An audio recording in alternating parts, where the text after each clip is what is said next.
नमस्कार, प्रणाम, हर हर महादेव। हम गायक दिलीप बाबू जी के ऑफिशियल आप सभी दर्शकों को जितने भी चैनल माध्यम से देख रहे हैं सभी को पैर छू के प्रणाम करता हूं। आज बहुत खुशी की बात है कि आज हम लोग आए हैं पौली में। हमारे सुरेश भैया डायरेक्टर जो हैं, इनका दनघटा में स्टूडियो भी है टैलेंट म्यूजिक के नाम से। आज उनका बहुत अच्छा एक होली सॉन्ग शूट हो रहा है।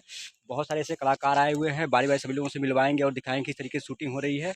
आप लोग हमारे ब्लॉग वीडियो पे ऐसे बने रहिए। अभी हम मिलवाते हैं इस गाने के शूटिंग के डायरेक्टर जो हैं, अभी जो कोरियोग्राफी भी करेंगे, अपना गाना का एल्बम भी करवाएंगे, हमारे सुरेश भैया हैं। तो आप भी कुछ बोलिए। हेलो दोस्तों, आप सभी का स्वागत है इनके चैनल में।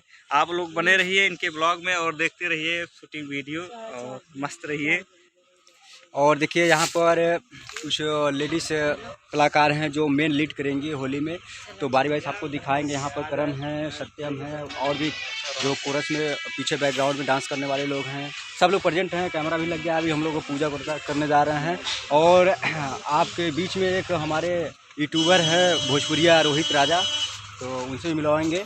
आप भी कुछ बोलिए। ज़्यादा कुछ ना बोला, बस हाथ गोड़ बस हाथ गोड़ सुबह से खैले नहीं बाना तो का बोली है ना बोलेंगे का संति। हम बोले थे कि हम भोजपुरी और रोहित राजा और यूट्यूब का काम करते हैं। अच्छा ब्लॉगिंग वीडियो भी डालते हैं, शॉर्ट वीडियो डालते हैं, कॉमेडी वीडियो डालते हैं और गाना भी अपने माध्यम से गा करके डालते हैं। और स्टेज प्रोग्राम का वीडियो अपलोड करते हैं। वहाँ पे हमारे सरिता भाभी हैं जो 7 मिलियन सब्सक्राइबर है। आज बहुत अच्छा खासा मेन लीड करने वाले हैं गाना में। तो आप लोग ज़रूर जाइएगा टैलेंट म्यूजिक चैनल पर, सर्च मार के देखिएगा। बहुत अच्छा सॉन्ग आने वाला है। बाकी आप लोग ब्लॉग वीडियो में बने रहिए। अभी आप सभी लोगों को दिखाते हैं।